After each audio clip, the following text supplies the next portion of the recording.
Hello and welcome to a new Busy Man review for episode 9 of the final season of Attack on Titan. The video will be filled with spoilers, so if you have not seen the new episode yet, pause the video and come back to it later. But if you already watched the episode or do not care about spoilers, feel free to stay till the end.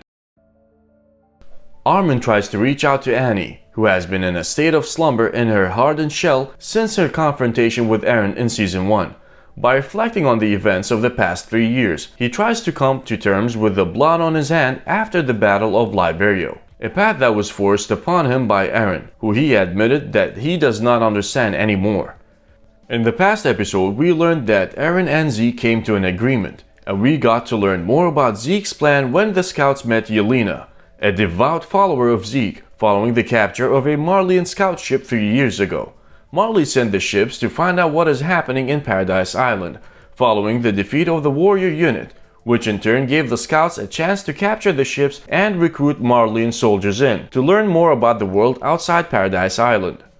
In a letter to the leaders of Paradise Island, Zeke claimed that all his past actions was to save the Eldian race and offered to bring them all the latest technology and act as a peace broker between them and other friendly nations. However, they must let him into the island and let him work with Eren. Immediately, the military leaders suspect that Zeke's real intentions is to steal the founding Titan powers by diplomacy, after failing to do so by force.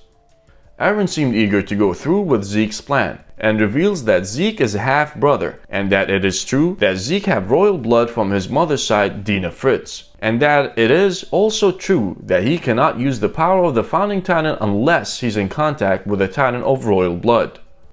We also saw the return of Commander Pixies, who supported Hanji Zoe in her proposal to cooperate with the captured Marleyan soldiers in order to learn more about the enemy, which proved to be a very efficient approach as the Marleyan soldiers gave them different weapons and helped them to build a port so they can use it for both military and trade purposes. They also handed the military a handful of Titan serum vials, which is a suspicious move to be honest. Armin tried to push a more peaceful agenda by opening a dialogue with the rest of the world and trying to teach a state of sustainable peace.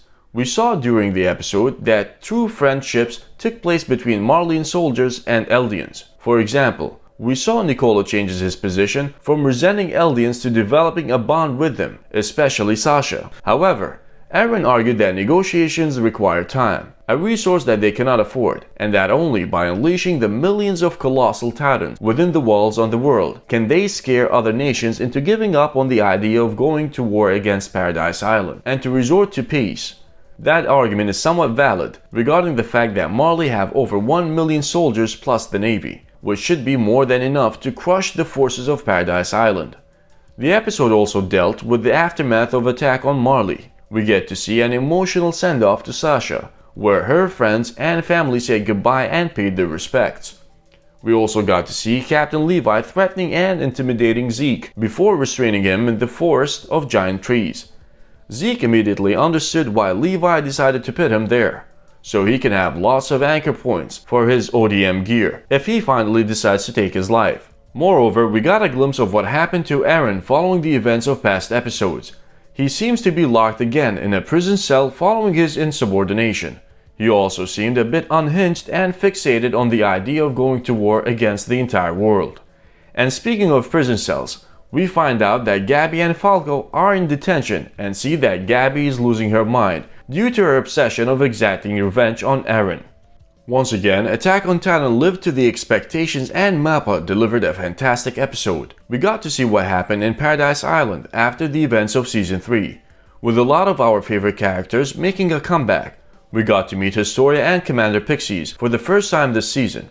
Also, we got to see Sasha, Hanji and Armin the way we always knew them before war took a toll on them, young and a bit naive. The episode also featured a lot of emotional moments, seeing Sasha being her sweet self for the last time, sleeping on duty, and going berserk over food was heartbreaking. The transition between the scene where Eren shoots a bullet during practice to the scene where Sasha was being murdered is especially well done, as it conveys the subliminal message of Eren being responsible for Sasha's death.